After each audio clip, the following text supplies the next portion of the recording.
അടുത്തത് ബേസിക് ആയിട്ടുള്ള design സ്കില്ലും branding നോളജുമാണ്.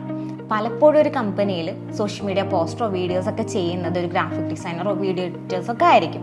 ആ ചെയ്തിട്ടുള്ള പോസ്റ്റേഴ്സോ വീഡിയോസോ ഓഡിറ്റ് ചെയ്ത് അത് പെർഫെക്റ്റ് ആണെന്ന് ഉറപ്പുവരുത്തേണ്ടത് ഒരു ഡിജിറ്റൽ മാർക്കറ്ററിൻ്റെ ഉത്തരവാദിത്തമാണ്.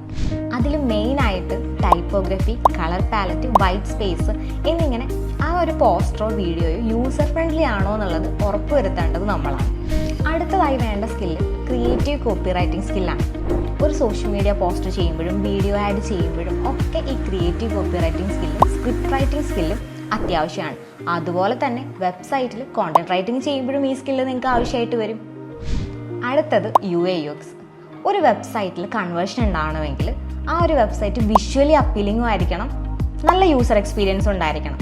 സോ നമുക്ക് UI/UXൻ്റെ ബേസിക് നോളജ് ഉണ്ടായിരിക്കണം.